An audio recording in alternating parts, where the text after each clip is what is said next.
E nós continuamos em Brasília agora a conversa com José Maria Trindade. Zé Maria, boa tarde. Salve, muito boa tarde, Denise. Boa tarde a todos. Teste em cima de teste, é preciso convencer, né, Denise? Exatamente, tem uma comissão, né, que foi criada também com a participação dos partidos, de Oi. outras autoridades para fazer o acompanhamento das eleições. Novas medidas de proteção das urnas também já foram anunciadas. Você acha que podemos ter alguma pacificação nesse sentido, Zé Maria? Que é uma coisa que sempre trouxe muita preocupação, é o não reconhecimento do resultado das eleições, né? O que está em jogo mesmo é a credibilidade do Estado, a credibilidade da justiça eleitoral. Esta é a grande questão, é a grande pergunta. Eu não vejo, tecnicamente, nenhum motivo para imprimir o voto em papel. Não vejo, tecnicamente. O que há é uma desconfiança da justiça eleitoral. Não se pode criar um fiscal, depois o fiscal do fiscal e, posteriormente, o fiscal do fiscal do fiscal, porque sempre haverá um momento em que é preciso confiar no fiscal último, né? A justiça eleitoral está embasada de um arcabouço legal que dá poderes ao Tribunal Superior Eleitoral. Para se ter uma ideia, ele organiza, executa, fiscaliza e depois julga todo o processo eleitoral. Esse código novo, que está em votação na Câmara ainda, deve ser concluído, foi votado o texto base, né? Ele fala exatamente sobre isso. A Justiça Eleitoral tem poder, inclusive, para legislar. Quando a Justiça Eleitoral determina ali a votação de normas, na verdade, o que ela está dizendo? Que está definindo novas leis. Quando não se pode definir uma legislação fora do Congresso Nacional em outro tipo de tribunal, na Justiça Eleitoral é possível. E agora o Código limita, dizendo que não pode contrariar as leis já existentes. Então, é preciso acreditar, não há como comprovar. O voto é inauditável por ser secreto.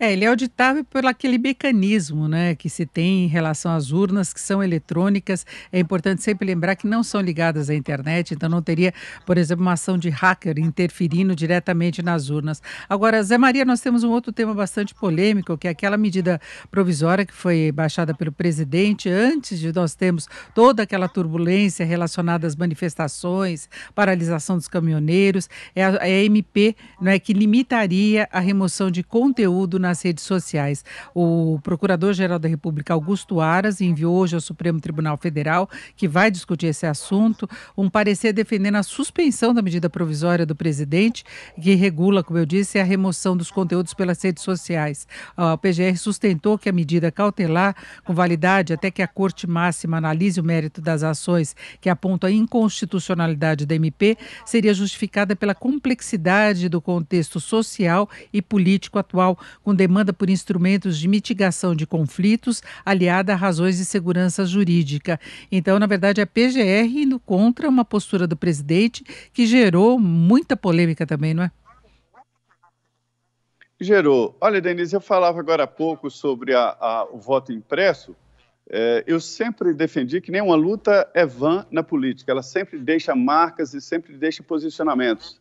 E em virtude desta luta do presidente Jair Bolsonaro na Justiça Eleitoral pelo voto impresso, é que foi criada essa comissão especial e todos estarão cuidando muito mais da fiscalização através dos partidos, né?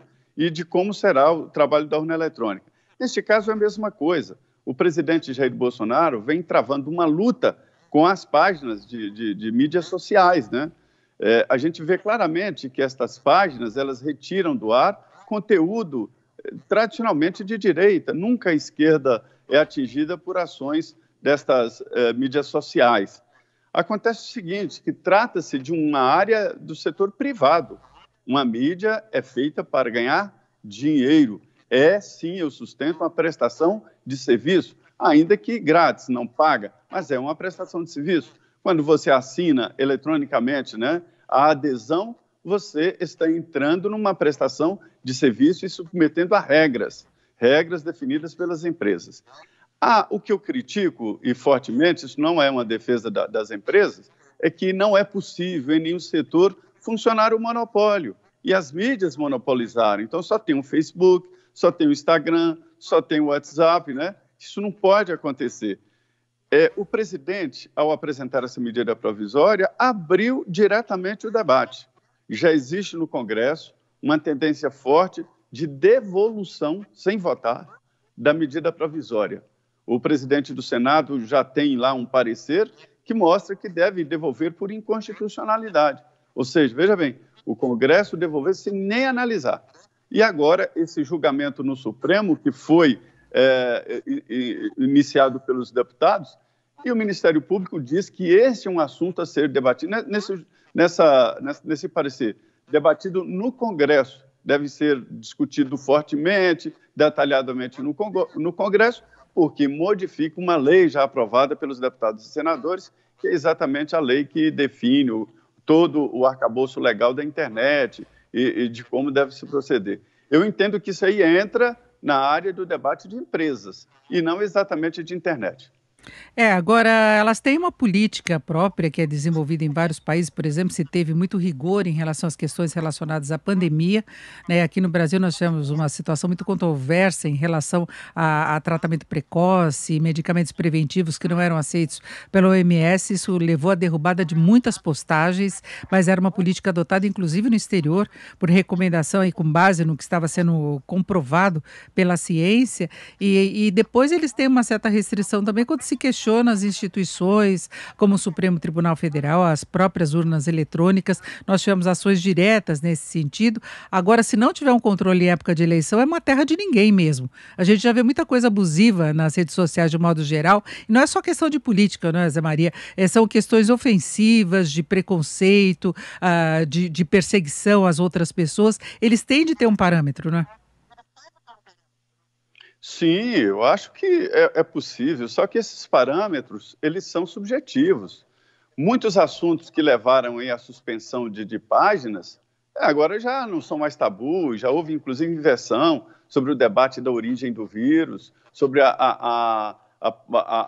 vamos dizer, a integralidade da vacina para imunizar. Então, tudo isso já não é mais como antigamente, isso já levou à queda de páginas.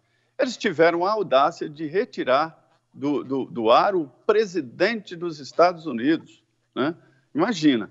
Só que é o seguinte, eles têm que decidir, ou eles editam ou não editam. Se eles editam, eles terão que se responsabilizar por todas as publicações.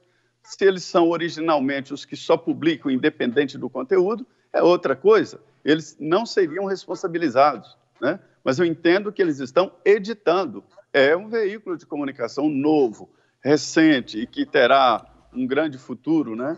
Mas é preciso responsabilizá-los. Eles são produtores de conteúdo e devem, inclusive, pagar pelo que eles publicam. Inclusive a posição dele já foi questionada em muitos países dessas empresas, né, inclusive pelo Senado nos Estados Unidos, os questionamentos que vêm de antes das eleições. No caso de Trump, ele saiu principalmente naquele momento final das eleições, quando ele começou a discordar das eleições e estimular a invasão que nós tivemos depois do Capitólio, que teve inclusive mortes. Foi naquele momento que se teve uma ruptura maior. Antes ele teve suspensões, mas depois ele foi banido, né, ainda que por temporariamente haverá uma reavaliação da situação dele, mas por enquanto ele fica fora das redes sociais. Mas é isso, estabelecer parâmetros, porque nós tivemos nas eleições anteriores, a Maria, eu lembro muito bem, que você tinha mentiras dos dois lados, né? Você tinha fake news, a gente falando da polarização política, mas outros partidos também aproveitavam essa brecha, esse espaço na internet para colocar todo tipo de informação e depois você não tem a mesma força para desmentir, não é? Esse não é um debate só do Brasil, né? É do mundo inteiro e ainda não houve uma saída, uma regulamentação completa dessa história. As fake news sempre existiram em eleições, né? Eram comuns os jornais dos últimos dias publicando mentiras, né? Publicando notícias falsas com certo ar de verdade, né? É assim que se fabrica uma fake news, em jornais, em comentários e até em veículos tradicionais de comunicação. Então, a fake news não foi uma invenção. O que acontece agora é que, diante da agilidade dessas novas mídias, que são todas boas, né? Mas a ciência é neutra, a mídia é neutra, o que os integrantes é que fazem de um lado ou de outro. Então, tem que discutir mesmo a regulamentação desse novo meio de comunicação em massa, que é muito importante, mas tem que se responsabilizar pelo que publica. É, exatamente. E tem um desenvolvimento aí técnico para distribuição de fake news que é uma coisa impressionante. Muitas vezes você vê um vídeo que é montagem e você jura que aquilo é verdadeiro, né? É só você tendo informação para você conseguir avaliar de fato. Agora, imagina você espalhar alguma coisa dessa assim em véspera de eleições, sem saber para qualquer lado, né? Como é que a pessoa vai poder identificar se é mentira ou se é verdade, né, Zé Maria? Então tem de ter alguma regulamentação, alguma cartilha mais específica aí, não se pensando em censura, mas em sim a questão de bons costumes, né? Denise, eu tive acesso à investigação que mostram verdadeiros laboratórios de fake news, de todos os tipos, e eles ficam guardados em gaveta, criando. Quando acontece um fato, é impressionante, em menos de 2 segundos já tem fake news e já tem memes e produto ali pronto para ser jogado na rede. Então, é a agilidade que assusta e que espanta, né? Essa rapidez desse processo que nós não estamos acostumados. Um publicitário me disse, veja bem, um publicitário desta área, né? Dizendo, nós não estamos preparados para essa nova mídia. E imagine o cidadão que não é profissional da área de comunicação. Aí é que eles não estão mesmo. A gente vê brigas em grupo de família, publicações indevidas, né? Mas daqui a uns 100 anos, nós nos acostumaremos a essa nova mídia, se Deus quiser. É isso, então, Zé Maria. Muito obrigada pela sua participação. Uma boa tarde, uma boa semana. Muito bem. Muito boa tarde, Denise. Boa tarde a todos.